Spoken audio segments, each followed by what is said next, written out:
Les années 70 furent une période de changement, pleine de crises, pleine de nouvelles idées, et pleine de voitures en avance sur leur temps, mais que presque personne ne connaît plus. Aujourd'hui, nous plongeons profondément dans le passé pour redécouvrir ces modèles qui furent autrefois brillants et qui ont pourtant sombré dans l'oubli. Et ainsi commence notre voyage avec un véhicule qui alliait puissance, élégance et mythe. Top 10 1970 Monte Carlo SS 454. La Monte Carlo SS 454 n'était pas un muscle car bruyant qui devait forcer l'attention. C'était une force brute en costume sur mesure, conçue pour ceux qui savaient ce qui se cachait sous le long capot. Son Big Block 454 délivrait un couple qui propulsait sans effort, même les limousines lourdes. Mais la véritable fascination résidait dans l'interaction entre luxe et puissance brute. Une sensation de conduite à la fois sereine et intimidante. La structure de cadre renforcée, la suspension plus finement réglée et le design subtil en faisaient un loup déguisé en agneau, loin de l'apparence flashy d'autres coupés de performance. Comment une voiture qui mariait si magistralement élégance et puissance a-t-elle pu être presque oubliée au fil des ans ? Et pourquoi parlons-nous si rarement aujourd'hui de ce chapitre extraordinaire de l'histoire de l'automobile ? Peut-être parce que certaines légendes doivent être redécouvertes. Top 9 1976 Chevette.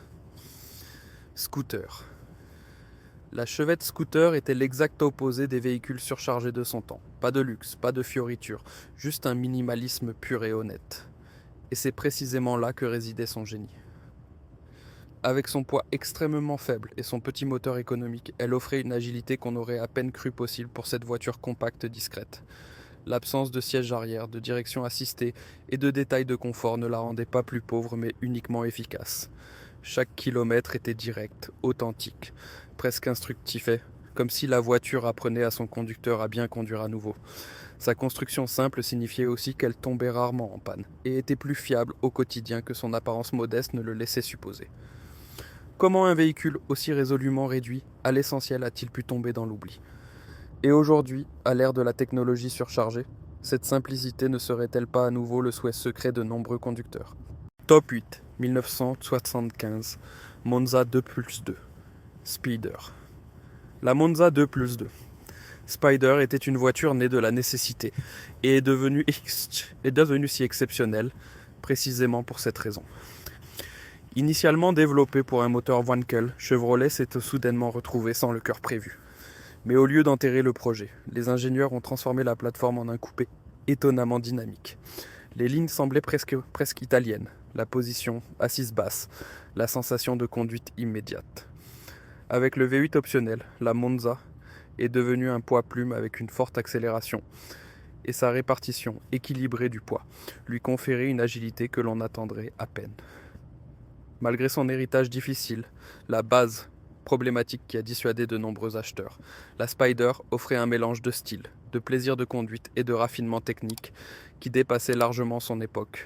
Comment un véhicule qui a fait tant de choses correctement a-t-il pu rester dans l'ombre ? Et sa réputation serait-elle différente aujourd'hui si son histoire avait pris un autre cours ? Top 7 1972 Heavy Chevy Chevelle. La Heavy Chevy était un chef-d'œuvre de camouflage, une véritable voiture de performance qui se voulait volontairement discrète. À une époque où les primes d'assurance élevées rendaient les muscles cars classiques presque inabordables, Chevrolet a offert une alternative astucieuse. Toute la technologie connue des modèles plus puissants, emballée dans une carrosserie discrète, sans emblème ostentatoire ni détails flashy. Sous la carrosserie, le robuste réglage de châssis F41 assurait une stabilité étonnante, avec un refroidissement plus puissant, des freins performants et des options de moteur avec beaucoup de couple. La voiture était plus légère que des variantes comparables et donc souvent plus rapide que son apparence sobre ne le laissait supposer. Une voiture qui ne révélait sa véritable nature qu'en appuyant sur l'accélérateur. Mais pourquoi un concept qui contournait si habilement les règles de son temps est-il tombé dans l'oubli ? Et combien de conducteurs l'auraient alors adopté s'ils avaient conçu le potentiel qui se cachait derrière cette apparence discrète ? Top 6 1967 Impala. Couple Impala coupé. De l'année 1967 a marqué un tournant, non seulement pour sa marque, mais pour toute la compréhension de ce qu'une grande voiture pouvait être. Elle avait été courageusement réduite, plus légère, plus courte, plus étroite. Beaucoup y voyaient un risque, sacrifié, un pas contre les attentes de l'époque. Mais les ingénieurs avaient vu plus loin. Malgré ses dimensions plus compactes, l'intérieur offrait plus d'espace, plus de confort, plus de visibilité. La nouvelle structure de carrosserie a permis une économie de poids significative, ce qui a réduit la consommation et a conféré à la voiture une légèreté surprenante. La direction réagissait plus directement. Le châssis fonctionnait plus précisément et a fait du coupé l'un des modèles pleine grandeur les plus équilibrés de son époque. Et pourtant, cette voiture est restée dans l'ombre. Peut-être parce que ces innovations étaient discrètes et ne réclamaient pas l'attention. Combien de véhicules seraient construits différemment aujourd'hui si cette Impala avait reçu plus de reconnaissance à l'époque? Top A5, 1979. Monte Carlo Turbo. La Monte Carlo Turbo était un pas audacieux vers un futur pour lequel de nombreux conducteurs n'étaient pas encore prêts. Un turbo dans un coupé axé sur le confort. Cela sonnait comme une combinaison parfaite d'efficacité et de performance. Mais la technologie de la fin des années 70 n'était pas encore mature. Le temps de réponse du turbo était clairement perceptible. D'abord, rien ne se passait, puis une poussée puissante et soudaine catapultait la voiture vers l'avant. Malgré tout, ce concept était fascinant. Chevrolet a renforcé la transmission, le système de refroidissement et l'entraînement de l'essieu, optimisé la gestion moteur et introduit un châssis assisté par ordinateur, un trésor technologique à une époque où de nombreuses voitures pensaient encore purement mécaniquement. La Monte Carlo Turbo a montré à quoi le progrès pourrait ressembler si l'on était prêt à prendre que des risques. Mais pourquoi une telle avancée est-elle restée presque inaperçue? Et les conducteurs l'auraient-ils vue d'un autre œil aujourd'hui si la technologie turbo avait été un peu en avance sur son temps? Top 4. Chevrolet. Cosworth Vega. La Cosworth Vega était une voiture qui aurait pu tout changer, si seulement elle était apparue au bon moment. Sous sa forme discrète se cachait un moteur 16 soupapes à haut régime développé en collaboration avec les spécialistes de la technologie de course de Cosworth. Un groupe motopropulseur propre, précis et plein de vie, construit pour des régimes dont de nombreux concurrents ne puissent que rêver. Mais Chevrolet ne s'est pas limité au moteur. Des freins surdimensionnés, une direction plus directe, un châssis sportif. La Vega est devenue une voiture de pilote qui se sentait presque européenne. À l'intérieur attendaient des instruments complets, des sièges sport et un cockpit qui donnait au conducteur l'impression d'être assis dans une petite machine de course. Et pourtant, ce brillant ensemble a échoué à cause des circonstances. Trop cher, trop tard, trop affecté par la mauvaise réputation des Vega de série. À quel point son histoire aurait-elle été différente si elle avait été basée sur une plateforme immaculée? Et parlerions-nous de lui aujourd'hui comme d'une icône si le monde avait été un peu plus ouvert à l'innovation à l'époque? Top 3. 1971 Kingswood Estate. Le Kingswood Estate était bien plus qu'une simple grande voiture familiale. C'était un palais roulant, plein d'espace, de puissance et de confort. Avec sa longueur énorme et son intérieur astucieusement conçu, il offrait de la place pour jusqu'à 9 personnes, sans que personne ne se sente à l'étroit.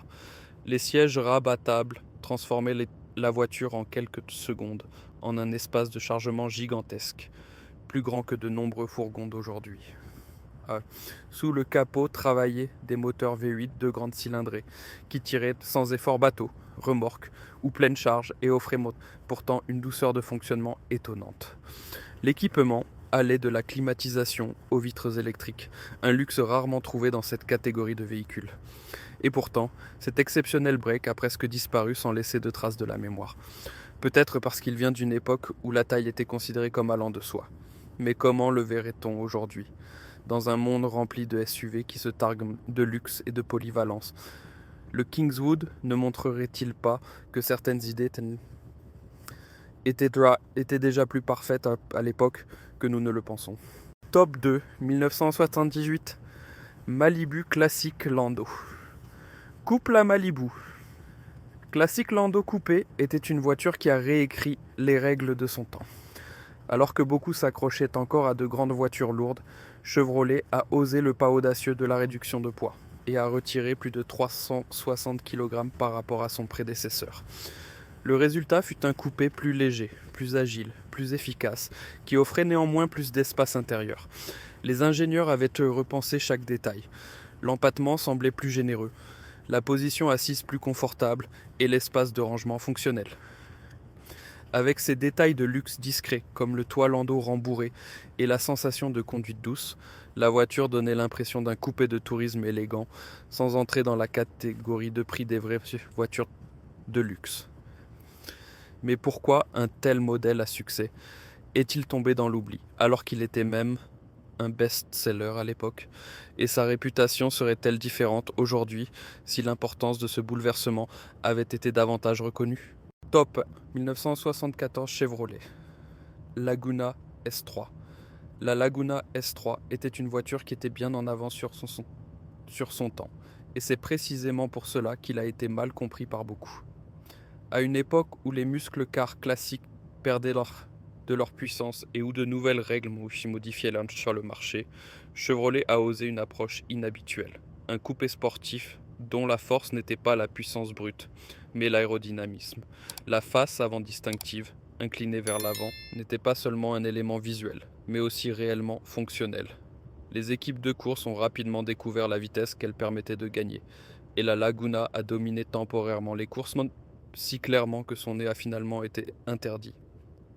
Malgré sa puissance moteur modérée, le modèle offrait une expérience de conduite étonnamment équilibrée et disposait de détails luxueux qui en faisaient une sorte de grand touraire. Mais pourquoi presque personne ne se souvient-il aujourd'hui d'une voiture qui anticipait l'avenir du design? Et à quel point son histoire aurait-elle été différente si le marché avait été prêt à l'époque pour un concept qui mettait en avant l'intelligence plutôt que la force? Si ces classiques oubliés ont éveillé des souvenirs en vous, ou si vous avez été surpris par tant de génialité cachée dans ces modèles discrets, alors restez absolument avec nous. Soutenez la vidéo avec un like, partagez vos propres histoires dans les commentaires et abonnez-vous à la chaîne pour ne manquer aucun autre voyage dans le temps à travers l'histoire de l'automobile.